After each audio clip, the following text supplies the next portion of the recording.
Okay, so just before we start, you can interrupt us at any time with questions. Web platform predictability is about making developing for the web more predictable. Now, this has always been a problem for the web. If you want to make sure your stuff is going to work for all of your users, it's actually really, really hard. And we probably can't fix the problem, but we think we can make some progress at least. Now, this is not new. For as long as the web has been around, people have been investing into predictability, interoperability, compat, that kind of thing. So every feature team, everyone working on Blink mostly, is doing this already. One example is the style team's project Buffy. It's about slaying interrupt bugs. I think there was supposed to be a separate session for that. Well, if there is, go to it. Okay. Well, that sounds awesome anyway. Okay. Another huge thing, of course, is standards. I mean, one of the main reasons we do standards at all is that we can talk to other vendors and agree on the same behavior. This interop. Also, one thing worth calling out is that simpler primitives, like Houdini, could actually help in this regard. Like if we have a smaller and simpler API, then it should be easier to achieve interop on that, and then you can just build libraries on top of that and have a bigger confidence that it's actually going to work for your users. So predictability is a little bit like security and performance in that it's a cross-cutting concern. So it's not really the responsibility of a team or anything like that. But we think that there could be some things falling through the cracks. So it would make sense to have a focused effort on this, figure out what the missing bits are, and if they're tractable. Others have also been investing in this for a long, long time. Web platform tests is the closest thing we have to a shared test suite for all vendors, and Mozilla has been doing the most work there. We'll get back to that a little bit later. Also, something that makes me very happy is that we're finally at the end of the prefixes era of the web. We've just given up on that, and mostly thanks to spec editors at Opera and at Mozilla. Those things that couldn't be removed because of compat are now being added to the specs. Sometimes to the proper specs like CSS, OM, or DOM, and also there's a catch-all, this doesn't work, compat spec, which is just where you put everything that no one wanted. So, I mean, that's just, as far as I can tell, the only path to interrupt on some of these things, so that's great. Microsoft also is interesting. They're doing a lot of work, obviously. They spent a lot of work trying to match WebKit and Blink isms when building Edge, and they filed lots of great bugs because of that, and some changes were made. That's great. One thing that's particularly interesting, I think, that they're doing is the API catalog. It's this thing where they scrape specs and implementations, somehow, details are fuzzy, and just build up a view of which APIs are supported in which specs and in which implementations. The data is not perfect right now, I think, but if it were perfect or perfect-ish, you can imagine this being a really powerful tool for just identifying what are the things where just one vendor is holding it back, and just get those things prioritized. All right. So lots of progress has been made, but this is still a huge problem. And I think it's partly because the web's biggest strengths contribute to this problem. We've talked about how the web has amazing reach, right? There's billions and billions of users of the web on such a huge variety of devices. And when you have that much reach and that much diversity, predictability is just hard, fundamentally. Also, the fact that the web lacks gatekeepers, we think that's a key, powerful property of the web. And that leads directly to the challenge of interoperability, right? This isn't a problem that most other platforms have. No other real successful platform has to struggle with this problem. And so I'm going to try to convince you that this is a huge problem, and I'm going to use the time-tested technique of proof by anecdote. So, whoa, that was bad. Button. Wow. Okay, down is forward. Got it. So Twitter's a good way to find out what developers think. So here's just a random sampling of developers complaining about real pain in practice, trying to build their sites and having them behave differently on different browsers or behave differently over time in different versions of a browser.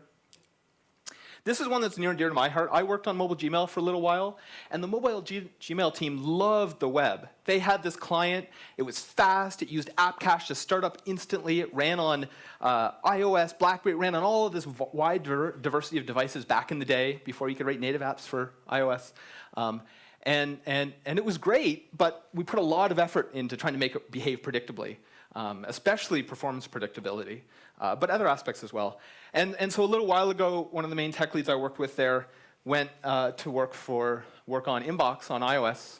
And so I asked him, like, how do you feel having gone from pouring your life into working on web tech to working on iOS?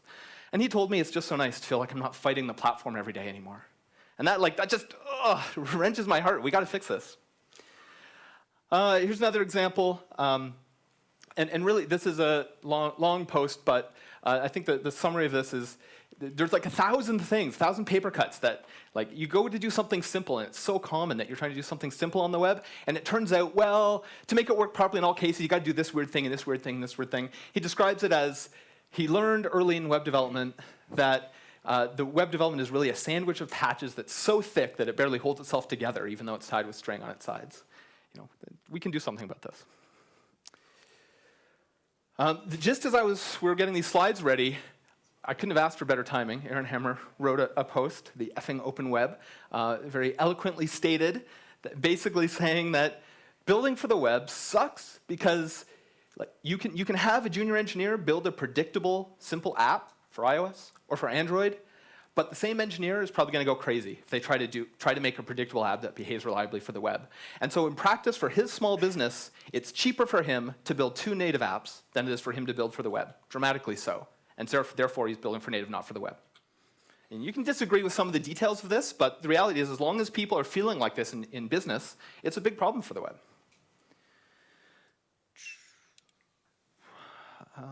One more example here. Just another case where developers are saying they really expect to get the same results everywhere. And the reason I called this one out, this one was written in 2014, and he kind of ended on this pessimistic note of, this is never going to get better because Microsoft and Google would have to collaborate to make it better. Well, guess what? Microsoft is excited about this problem too. We're actually we're like rivals working well together because it's in our best interests to work together and solve this problem together.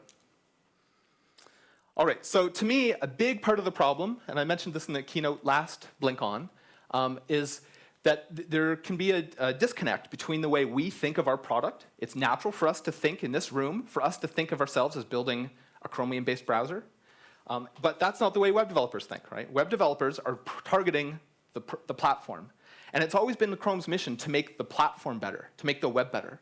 So to me, I think we can start to think about how we might solve this problem by trying to think of the web platform itself as more of a product. In particular, we're all talented software engineers in this room, right? What if we think of our product as not so much Chromium and Chromium-based browsers, but as the web platform as a whole, how would we apply our software engineering discipline to solving this problem? Well, let's see. SoftEng 101, duh, if you don't have a high-quality test suite, your software is going to suck and be hard to reason about. Like, it's a big platform, and there's no consistent test suite for it that's run on a regular basis. What the hell? Are we surprised that developers are frustrated? We shouldn't be. And just like, if we had a test suite, but we were only running it on like one OS and not other OSs, like clearly that's not going to work. We got to be running it everywhere. We've got to expect that when the product is changed, you expect it comes with a change in tests, right? It's not like, oh, test is this afterthought that's kind of half done. Maybe you hire some external company to whip up some tests for you, right? That's not how well-engineered products are built. And there needs to be some kind of dashboard. There needs to be some way of kind of looking at a glance and saying, what's my health? How am I doing on our measures of quality? I also envision a future where we have way better tools for reasoning about compatibility. We do too much guesswork today, especially in standards committees. I see this all the time, like, oh, well, maybe we can remove this or change this or whatever. Like, at least at Google, like, we kind of have a copy of the web. And other companies do too, right? Microsoft does as well. Microsoft has actually done a lot here. But I imagine a future where people working on the web platform don't need to do much guesswork about what it means to change something. Like if you need to test a change and run it on and crawl a significant population of the web and figure out how that change affects the web, like we should be able to do that. It's just engineering, right? It's just tooling. If the web platform is a product, then developers should expect there to be a bug database for the product, not this annoying path of, well, maybe the bug belongs to this browser, let me file it over there. Oh, they're pointing at the spec, let me go talk to the spec people. Oh, they're saying it's a bug in this other browser, right? That's not how developers want to think about it. I could imagine a future where when the web doesn't work properly for you, you file a bug. And maybe, and that tends to be efficient in getting to the root cause. So for example, you could imagine a system that I could file a bug and submit a test case like, hey, this website, this JavaScript property is not true in some cases. You know, maybe this thing isn't at the right position. Maybe the position of this node is in the wrong place. So you could imagine submitting a URL with a little snippet of JS that you expect to be true. And this tool could go and test on a bunch of different browsers, find that it works on many but not on one, submit it to that vendor maybe, and then maybe that vendor can do a bisect and find, you know, in a fully automated way, hey, this CL in Blink broke this. And the engineer that broke, you know, that developer could be connected to the engineer that caused the regression without necessarily any human intervention. And if we had a process like this where we were actually disciplined, and we had powerful bisect tools so that it didn't have to be this huge hassle every time some website broke, then you could imagine that maybe developers will start to think that testing on beta browsers and filing bugs is worth their time. Honestly, today it's not always clear that it is. You know, if you look how often a bug gets filed and goes nowhere, or you know, especially when it's an interop issue and you're like, well, what's the spec really say? Well, we don't really know. We don't have a test case that's telling us. You know, like some of these things can go around forever. But with some more disciplined engineering, I think I can imagine a future where we can solve these kind of problems. And similarly, like developers struggle a lot reasoning about what APIs are available. This isn't a new problem.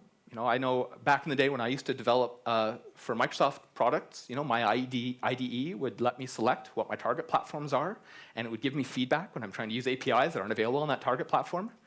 Like I can imagine if we've got a database telling us what tests are passing where, in particular the feature detection tests, where are they passing, where aren't they? Like, why can't our tools just tell developers, hey, you're using an API that you didn't feature detect for?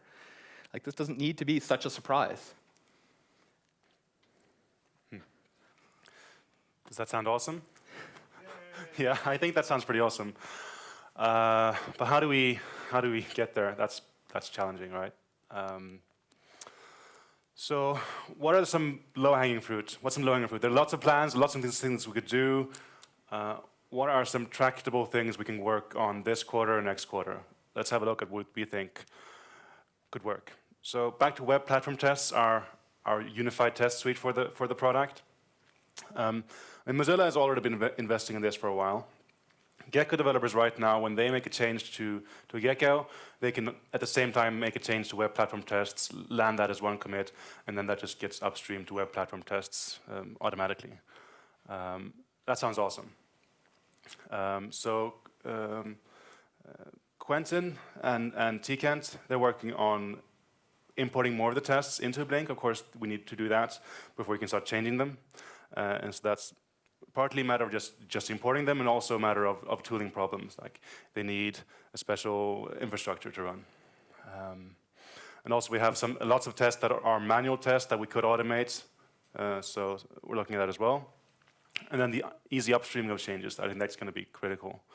So if you have a kind of a two-way fast path there, that's really going to enable this. I'm sure you've seen the thread on Blinktiv about that. And also just to get some idea before all of this work is done, to get some idea of if it's actually going to be good or not, we're going to try as a one-off to just run all of the tests on a few different browsers, like with 4 engines at least, and then just see, okay, did we find any that already pass on 2 or 3 of the other engines? In that case, those things should probably be prioritized. And if it turns out the web platform test is good for identifying those kinds of things, that could be awesome for prioritizing. And so on the tooling side for web compat analysis, I mean, we've leaned heavily on use counters when deciding what to deprecate and what to remove, and even what to change. But we've known for a while that those are kind of a bit broken. You know, the fast shutdown path, don't need to go into the details, but there are problems with use counters that really need to be fixed. And this has not really had any ownership, this area. HTTP archive is the publicly available corpus, about 500,000 pages. And there's now a way to query those using BigQuery. We don't have a link here yet. We're going to put up a link to something that Rick wrote and how to do that. Something I'm quite excited about is if we could, because the HTTP archive crawls, they're already done using Chrome. So they're collecting histograms. If we could just extract out the use counters from that, then we could find out which APIs which code paths are triggered, at least on the first load of lots of pages. And that would be awesome, because sometimes we have these things we want to change, but we don't know who's using it. Maybe this could answer some of those questions. The same kind of question also you could perhaps answer with cluster telemetry. So Rick, you've done this on a one-off basis a few times. Just custom build, run on lots of bots to crawl a bunch of web pages, and just see when your code path is hit. That could be awesome.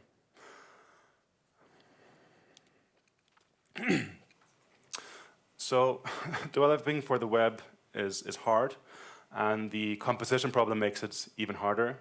So if there's a bad thing that you don't want to use, say sync HHR, then you have to try really quite hard to manage to do that. It's like rolling a boulder uphill, avoiding some death traps, and then, okay, so you're at the top of the hill with a boulder, but you can't really make it stay there because, well, there's no way to do it. I mean, for C++, if we fix all our compiler warnings, we turn on W error. And so maybe feature policy could be this thing for the web, where if you say, I promise I don't want to use sync HHR, and if I try to anyway because I accidentally included this framework thing, then just make it not work. So you don't regress in that regard. Similar but not exactly the same is this idea of collecting deprecation warnings in the wild. So we're not sure what impact deprecation warnings really have, but we can be pretty sure that lots of them aren't seen, and their web developers maybe would like to see them, but don't really have a way to notice when they're happening, unless they're just testing the whole site with the console open all day long.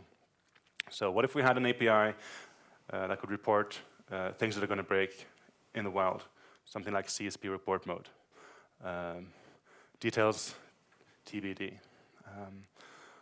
And also, we need to figure out what to do with some of the deprecation messages, because we have two buckets of things. We have things that are actionable that we want to remove, that web developers should take seriously. They're not used much, but there's a problem that they need to fix. And then we have these few things that are more hopeful, that are bad, that we want to get rid of, but are not on the same fast path to removal. And we need to somehow separate those, so we're not tricking developers into spending time on the things that aren't going to affect them in the near term. A few small things. We want it to be easy for teams to see the regression rates, like per milestone, and how long it takes to fix those regressions. I mean, and here we mean regressions in the web compat sense. Also, there's some work ongoing to write sample code for common UI patterns, things like infinite scrolling or parallax, that kind of thing. And that, it turned out, was useful in figuring out what's actually hard about it and actually finding some bugs as well, interop issues, I mean. The full string API is a particular mess. We're going to fix that. ChromeStatus.com is not as useful as it could be and not very well staffed. So there's some low-hanging fruit there to make that more useful both to Blink developers and to web developers. Right now, yeah, you can't see what's been removed, and it's easy to get the wrong idea from the data. Perhaps most importantly, and finally, how do we know we're making progress at all? Or how do we know what to prioritize? We don't really have a tight feedback loop here. So we're thinking maybe as a one-off we should do a survey for web developers to ask them what they are suffering from. Like what are the APIs, so details TBD again, but what are the APIs that they struggle the most with, that are the worst? Or what browser engines give you the most trouble? So we can just figure out where the biggest holes are and if we can do anything about it. All right. So, what's next? What can you do? So first and foremost, as Philip said, this is a cross-cutting issue, and And we need every web platform team to be thinking about predictability, just like you're thinking about performance and security of your features. I think most teams are already doing this a lot, but there's a few specific tips. If you check out our project sites page, we've got a few specific tips that we found useful in some of the teams we've been involved in. Certainly the input team that I used to lead. Recently, we did a query where we just looked at what's the most starred bugs in our area. And some of it wasn't at all surprising. It was like, oh, hey, these are the things we've heard from developers. Hey, they want pointer events. They want these other things, right? They're right up at the top of the list, starred hundreds of times. But there was one or two in there. I think smooth scroll was a good one. We finally shipped that. So a lot of these were things that we knew independently, but maybe it took us a little longer than it should have to realize that we should prioritize. But we also found a couple where we were like, oh, yeah, I remember this issue. You know, I didn't realize developers cared so much. We better prioritize some of these. And also just as we try to ramp up our discipline on regressions, we should be paying more attention to, for example, Pry0, Pry1 bugs that have been opened as regressions in the last 30 days. You know, things that you might have a chance of actually fixing before the browser hits stable, prevent it from impacting most developers. And also, a big thing here, the only way you can really understand predictability is if you invest in understanding how your feature behaves on the web, which means understand how it behaves in other browser engines. Get to know your colleagues at other browser engines, right? I got really passionate about this only after I had like some Microsoft folks noodling me, you know, saying like, this is, why isn't, you know, somebody poked us and said, why isn't Google involved at all in standardization of touch input? I was like, oh yeah, that sounds like a bad thing. I guess we should be talking to you guys about that. And once you get to know who the people are at the other engines that are working on the same things as you, and you realize your interests are all aligned, it can really make it a lot easier to come to some of the same conclusions and improve predictability for developers. Web platform tests aren't yet at the point where we would want to encourage everyone to invest a ton of time in them. We've got to do a bunch of work first, but some teams are already. And if you're interested, you absolutely should go take a look and see what tests are there already for your features. Try running them. See what fails. Maybe there's some bugs there that are actually worth, or maybe you want to improve the test coverage. Some of the tests aren't the best quality, to be honest, but some of them are pretty good. Right, so those are all ways you can improve predictability for your features. And then we want to hear from you. We basically see ourselves as a infrastructure or like service team, similar to like Speed Infra. We've got the mailing list, platformpredictability@chromium.org is on the title slide. Send us an email. Tell us what we can do to help you make your features more predictable. And like, where's the common stuff that no one's been investing in before because it really spans teams. Those are the things we should invest in. And also let us know what great ideas you have. We're going to do a brainstorm session tomorrow. If you've got ideas, please come chat with us. And if you're particularly passionate about any of these, right now Philip and I are working on this full time. I'm probably going to hire some more people. But we've got a lot of people that are passionate about this space and investing 20% time. So if there's things here that you're passionate about, please sign up. There's a spreadsheet here that's our backlog. We've got lots of ideas. Put your name next to something. Talk with us. We'd love to have help. That's it. Questions? Comments? So let's do it then. Yeah. Yeah. Okay. Yes. Yes. Question. Mike.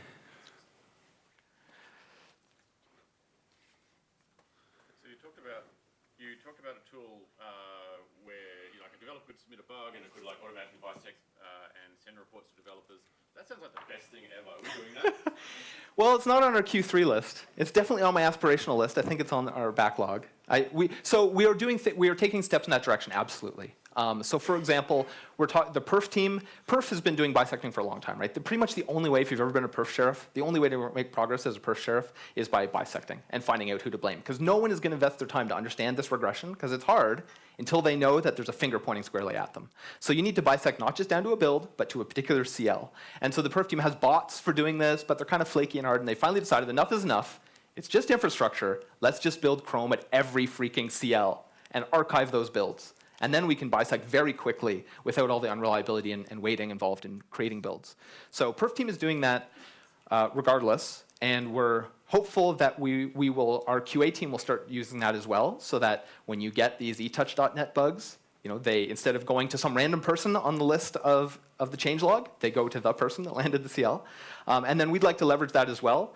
At the very least, we're talking with Anantha and the QA team about how we can better have web platform bugs that developers file go through their normal QA process so that bugs can get routed quickly to the person that regressed it.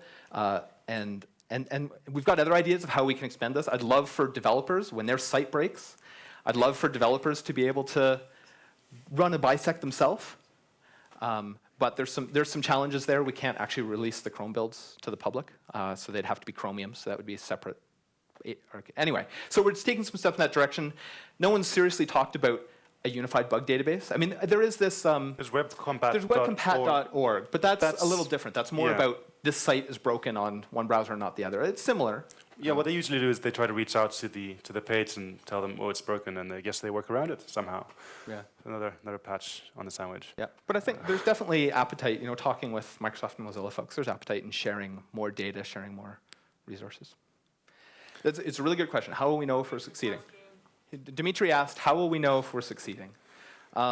So to me, the ultimate metric that I care about is are people spending more time on the web relative to other platforms? But I think that's a very long-term goal. In the shorter term, I think the things that matter more immediately is how much does it cost to build a website? You know, like that effing open web article, right? If you can build a high-quality PWA the more we shift this equation, the more we'll see startups and small companies investing in web instead of native, or choosing to do a great job everywhere instead of a crappy job on the web and a great job on native. So I think we'll learn a little bit anecdotally by how we see the ecosystem shift. Trying to quantify that is hard.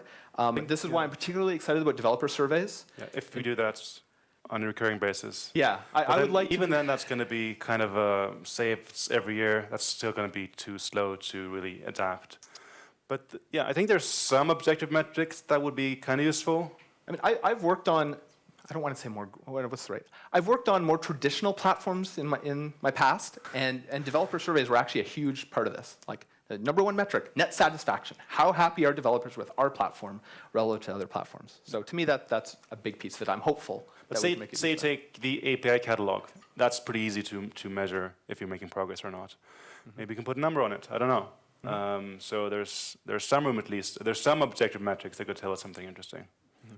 I'm also really excited about having a site, something like html5test.com, that's just showing all the different engines and how they're doing, what their test pass rates are looking like, for example. I think that. Yeah, the gamification there is the challenge maybe. Yeah. So. In particular, I feel like we should be a little ashamed. I think Mozilla has invested a lot more than we have in spec conformance and predictability, and they should have something they could point to and say, just like a perf benchmark. Look, Chrome, we're kicking your butt on this. What are you going to do about it? I want to feel that pressure. So. Yeah. For a while, but sometimes it feels aimless, and it's like we just want to interrupt. And are you thinking about expanding this wider and saying look, predictability is the goal. Interrupt was just a step. Yeah, I think so. Dimitri's question was predictability is kind of a new word for this. Are we thinking about it more broadly than just interop? And absolutely, I think that's true. In particular, I think we want to think about, Dimitri talked about the decision tree that developers want to make, right? I mean, we can spend a lot of time working on interop of an API that's almost never used, and that improves interoperability. But does it help predictability much if developers aren't even hitting that API, if they aren't using it much? To me, what matters most is that developers can reason about the platform and that they're not being surprised all the time. And so it's just reducing these surprises that developers talk about. So to me, that's much broader than just interop. And there are also APIs which are interoperable. It's just that they're not very nice to have on your platform, like Sync HHR. So yeah. Because then your performance becomes unpredictable. So that's not strictly speaking a matter of interop. And it's also not a matter of compat. Well, there's a compat risk in trying to fix it, but I think predictability covers that as well. Chris? You want to get him the mic? It might just be easier to have you repeat. I can repeat it. Yeah. Have you considered mining data from Stack Overflow? Have we considered mining data from Stack Overflow? Yes. We're working with Robert Nyman, who's DevRel in Stockholm, conveniently enough. And he's already undertaking a project to try to do a better job of mining data from web developers and understand where their pain points are. He's building out a big list of what all the data sources are. Yeah, it's a long list. And Stack Overflow is very high up there, but it's a long list of lots of places. So absolutely. It's hard to know. I think it's still in an exploration stage. I don't know how actionable or how we'll be able to prioritize based on that, but certainly we should be looking at it and trying to figure that out. So obviously this is a partnership. Like understanding how developers are feeling is a partnership with DevRel for sure. How do Yeah, you get Alex. lots of developers to fill out your survey? Like, they might not feel that it's worth it for them to Yep. do. So How do- how do you make it show them the value of during feedback? So the question is, how do we get lots of developers to fill out the survey? We're still in early days of trying to plan the survey. I think we've got lots of ideas. There is some precedent, I think. Just Yeah, there's different examples where surveys have been done successfully before. So first is to learn from some of those. I'm like, honestly, I think all ideas on the table. I'm not opposed to paying developers to fill out a survey, for example. But I think oftentimes web developers, at least the ones that you see on Twitter and posting these articles, they care about this, right? They want to be able to succeed in a platform without gatekeepers, right? They want to be able to succeed in a platform where they can write once and reach many, many, many users. And so I hope that with some evangelism and working with our partners at standards organizations and other browser vendors, that over time this could become something that's just part of being a web developer, as periodically, giving, helping the whole community, not just Google, not just the Blink project, but helping the whole community understand how to better address their needs. yeah, I mean, as a first step, just have the DevRel departments of every interested browser point to this thing, and that should give us some interesting information at least. So. I also don't think we need a huge amount of data to get some value out of it, right? I don't think, on the one hand, I don't think it'll be too surprising what we see, but even having if we had a couple thousand developers fill in something where they just listed their most frustrating APIs, and then we did some keyword analysis on that, we could probably find some interesting things that could help us prioritize. I think one thing we really don't have, I don't have a hunch about, is how much time is the sum of all the small things, like the paper cuts. How much of pain is that compared to, say, a big new feature is supported in X, Y, and Z, but not Omega, I guess. Mm-hmm. So that could be interesting. Yeah. Anything else? All right. Thanks, everyone.